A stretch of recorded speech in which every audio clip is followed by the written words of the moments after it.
ಜೀವನದಲ್ಲಿದ್ರೆ ನೆಮ್ಮದಿಯಾಗಿರಬೇಕು ಅಂತ ಹೇಳ್ತಾ ಇದ್ದಂತಹ ದರ್ಶನ್ ಜೈಲಿನೊಳಗೆ ನೆಮ್ಮದಿಯನ್ನೇ ಕಳ್ಕೊಂಡಿದ್ದಾರೆ. 4 ಗೋಡೆಯೊಳಗಿನ ಜೀವನ ಬೆರಳೆಣಿಕೆ ದಿನಕ್ಕೆ ಸಾಕಪ್ಪ ಸಾಕು ಅನ್ನುವಂತೆ ಮಾಡಿದೆ. ಅಭಿಮಾನಿಗಳಿಲ್ಲ, ಕುಟುಂಬಸ್ಥರಿಲ್ಲ, ಗೆಳೆಯ ಗೆಳತಿಯರಿಲ್ಲ, ಕನಿಷ್ಠ ಒಂದೆರಡು ಪದ ಮಾತನಾಡಲು ಕೂಡ ಯಾರೂ ಇಲ್ಲ. ಹೀಗೆ ಕತ್ತಲೆ ಗೂಡಿನಲ್ಲಿ ಕಂಬಿಯ ಹಿಂದೆ ಒಬ್ಬಂಟಿಯಾಗಿರ್ತಕ್ಕಂತಹ ದರ್ಶನ್ ಮತ್ತೊಂದು ರಾತ್ರಿಯನ್ನ ಕಷ್ಟಪಟ್ಟು ಕಳೆದಿದ್ದಾರೆ. ಅಂತೂ ಇಂತೂ 4 ದಿನ ಕಳೀತು ಎನ್ನುವಷ್ಟರಲ್ಲೇ ಇದೀಗ ಆರೋಪಿ ದರ್ಶನ್ಗೆ ಮತ್ತೊಂದು ಸಂಕಟ ಶುರುವಾಗಿದ್ದು ಮತ್ತೆ ಬಳ್ಳಾರಿ ಜೈಲಿನ ಭಯ ಶುರುವಾಗಿದೆ. ಹೌದು, ಪರಪ್ಪನ ಅಗ್ರಹಾರ ಜೈಲಿನಲ್ಲಿ ದಿನ ಕಳೀತಾ ಇರ್ತಕ್ಕಂತಹ ದರ್ಶನ್ ಮತ್ತೆ ಬಳ್ಳಾರಿ ಜೈಲಿಗೆ ಶಿಫ್ಟ್ ಆಗುವಂತಹ ಸಾಧ್ಯತೆ ಇದೆ. ಕಳೆದ ಬಾರಿ ಪರಪ್ಪನ ಅಗ್ರಹಾರ ಜೈಲಿನಲ್ಲಿ ದರ್ಶನ್ ರೌಡಿಗಳ ಜೊತೆ ಸಂಪರ್ಕವನ್ನು ಬೆಳೆಸಿ ರಾಜಾತಿಥ್ಯವನ್ನು ಪಡೆದಿದ್ದಕ್ಕೆ ಸಾಕ್ಷಿ ಸಿಕ್ಕಿತ್ತು.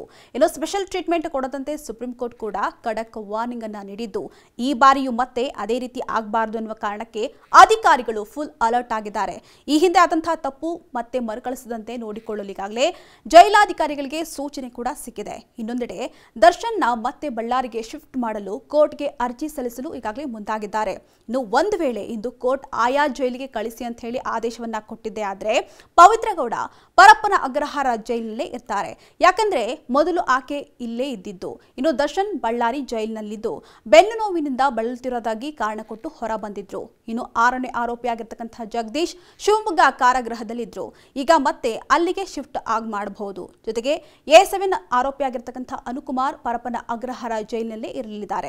ಇನ್ನು ಅತ್ತ A11 ಆರೋಪಿಯಾಗಿರ್ತಕ್ಕಂತಹ ನಾಗರಾಜ್ ಕಲಬುರಗಿಯ ಕಾರಾಗೃಹಕ್ಕೆ ಶಿಫ್ಟ್ ಆಗುವಂತ ಸಾಧ್ಯತೆ ಇದೆ. ಇನ್ನು A12 ಆರೋಪಿಯಾಗಿರ್ತಕ್ಕಂತಹ ಲಕ್ಷ್ಮಣ್ ಶಿವಮೊಗ್ಗ ಜೈಲಿನಲ್ಲಿ ಹೋಗುವಂತ ಸಾಧ್ಯತೆ ಇರುತ್ತೆ.